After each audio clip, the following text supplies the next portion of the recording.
असम के मुख्यमंत्री डॉक्टर हेमंत विश्व शर्मा के ऊपर एफआईआर दर्ज की गई है और वो भी कहां, असम की राजधानी दिसपुर पुलिस स्टेशन के अंदर। आपको इस पर हम एक्सरे रिपोर्ट बताएंगे। नमस्कार, मैं हूं अंजनील कश्यप, आप देख रहे हैं एक्सरे व्यू टीवी। असम में इन दिनों एक मुद्दा तूल पकड़ा हुआ है और ये मुद्दा है अहोमिया, यानी कि असम में जो असमिया लोग रहते हैं उनको असम में अहोमिया कहा जाता है। और इसे एक विवादास्पद बयान देकर एआईयूडीएफ के चीफ, उसके संस्थापक, असम के धुबरी से लोकसभा के सांसद मौलाना बदरुद्दीन अजमल ने एक बहुत ही विवादास्पद बयान दिया है। उन्होंने कहा है कि अहोमिया यानी कि असमिया, मियाँ को जोड़े बिना असमिया की कोई अस्तित्व नहीं है, उनका कोई परिचय ही नहीं है और ये दोनों भाई भाई हैं। मैं आपको बता दूं कि असम में जो संदेहास्पद बांग्लादेशी नागरिक हैं उन्हें मियाँ कहा जाता है। हालांकि वो संदेहास्पद नागरिक है और वो सही में बांग्लादेशी नागरिक है या नहीं, ये तो अभी तक तय नहीं हुई है, क्योंकि 2015 से जो एनआरसी शुरू हुई, जो 2019 के 31 अगस्त को जो एनआरसी के फाइनल ड्राफ्ट जो प्रकाशित हुई, उनमें 3.3 करोड़ कि जो असमिया जनसंख्या है, असम की जनसंख्या है, उनमें से 19 लाख लोगों को बिना दस्तावेज के, बिना वैलिड डॉक्यूमेंट्स के पाया गया था। और इनमें भी कितने अवैध बांग्लादेशी घुसपैठ है, नागरिक हैं, ये अभी पहचान इसकी नहीं हुई है। असम में जो बांग्लादेशी संदेहास्पद नागरिक हैं, जिनकी भाषा बांग्लादेशी बोली से मिलती है, उन्हें मियाँ कहा जाता है। और असम में ये तमाम जो मियाँ लोग हैं, असम में सब्जी विक्रेता हैं, मजदूरी करते हैं, सब्जियों की खेत में ये किसान का काम करते हैं। ये अमूमन जो लेबर फोर्स है असम का, कम से कम 70% इन्हीं पर आधारित है। अब हम आपको बता रहे हैं कि मौलाना बदरुद्दीन अजमल ने क्या बयान दिया, जरा इस बयान को आप गौर से सुनिए। मैं जानो एटाई कथा, अहोमिया मतलब दुईटाई भाई भाई। अहोमिया मिया पूरा नब তেতিয়ালৈকে অসম নাথাকে, অসম নাথাকে আৰু অসমৰ লগত ভাই যদি মিয়া নাথাকে এইটো কোনোদিন পূৰা নহ'ব, ইনকমপ্লিট হ'ব। এইটো সকলে বুজিব লাগে। मौलाना बदरुद्दीन अजमल एआईयूडीएफ के चीफ हैं और लोकसभा सांसद हैं। ये कह रहे हैं कि अहोमिया यानी असमी और मियाँ को जोड़े बिना असमिया पूरा नहीं होता, असमिया लोगों की कोई परिचय नहीं है, ये दोनों भाई भाई हैं।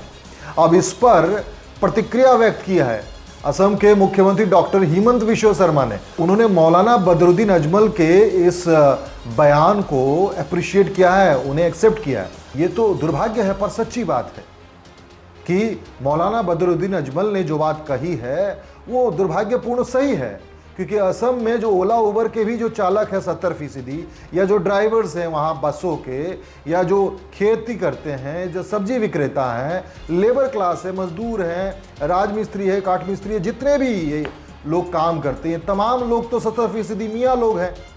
अब ऐसे में ये जो असमिया मूल बाशिंदे हैं उनको तो इनसे सबक लेनी चाहिए और इनके काम को इनसे रिप्लेस करना चाहिए।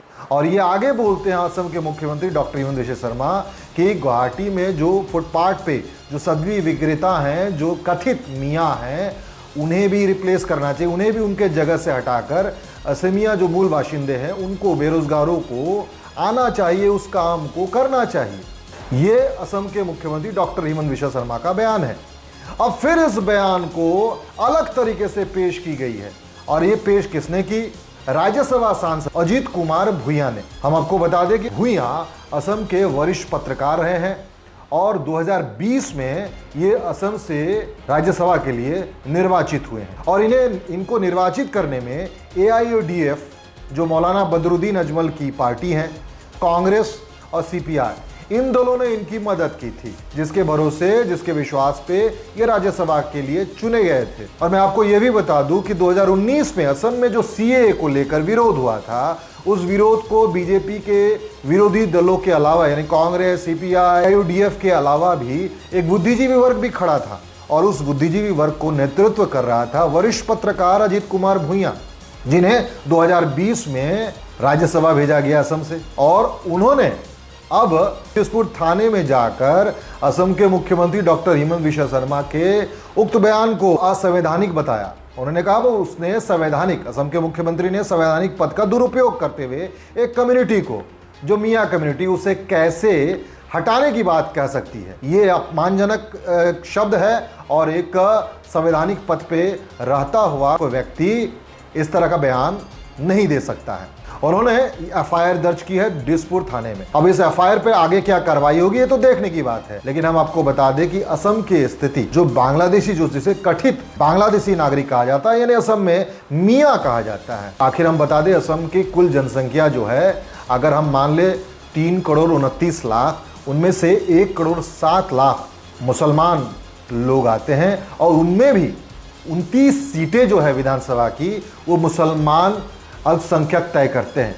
यानी कि 126 असम की विधानसभा सीटों में से 29 विधानसभा की सीटें जो हैं वो मुसलमान अल्पसंख्यक तय करते हैं, जिसे अब परिसीमन आयोग ने 22 करने की पेशकश की है, प्रस्ताव दी है। अब आपको बता दें कि असम में बेरोजगारों की जो संख्या है, centre for monitoring Indian economy, पिछले साल जून में असम में शिक्षित बेरोजगारों की जो दर था वो था 17.2%, जो पिछले साल 2022 के नवंबर तक जो घट के 13.2 हो गई है।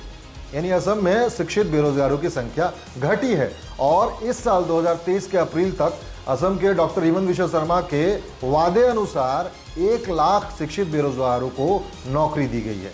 यानी कि अगर अब इसका फिर से रिवैल्यूएशन किया जाए तो असम में शिक्षित बेरोजगारों की संख्या कम हुई होगी, लेकिन हम इसको तय नहीं मान सकते हैं। लेकिन सबसे दिलचस्प बात यह है कि असम में जिन्हें मियाँ कहा जाता है और जिनके लिए एनआरसी लाया गया सुप्रीम कोर्ट के तहत, और जो एनआरसी 2015 से 2019 के 31 अगस्त तक चली, 3.3 करोड़ लोगों ने आवेदन दिया था, जिनमें से 19 लाख लोगों को बाहर कर दिया गया क्योंकि उनके पास वैलिड डॉक्यूमेंट्स नहीं थे, दस्तावेज नहीं थे भारत की नागरिकता साबित करने की। फिलहाल ये बात तो तय है कि असम में मौलाना बदरुद्दीन अजमल, एआईडीएफ के चीफ और लोकसभा के सांसद असम के धुबरी से, उनके बयान को तूल पकड़ा हुआ है और इस पे राजनीति गर्म है। अब आगे देखने की बात होगी कि डॉक्टर हेमंत बिश्व शर्मा अपने बात से यू टर्न करते हैं या नहीं। हालांकि डॉक्टर हेमंत बिश्व शर्मा खरी बात करते हैं और वो जो कहते हैं वो स्पष्ट रूप से कहते हैं, लेकिन असम में इस बात को भी मानना पड़ेगा कि असम में जो मियाँ कम्युनिटी है, जो मियाँ वर्ग है, जो मजदूरी करती है, जो खेत, धान और जो सब्जी के उत्पादन करता है, जो विक्रेता हैं, सब्जी विक्रेता हैं, जो मिस्त्री लेबर का काम करते हैं, उनका असम के इकोनॉमी में बहुत बड़ा योगदान है।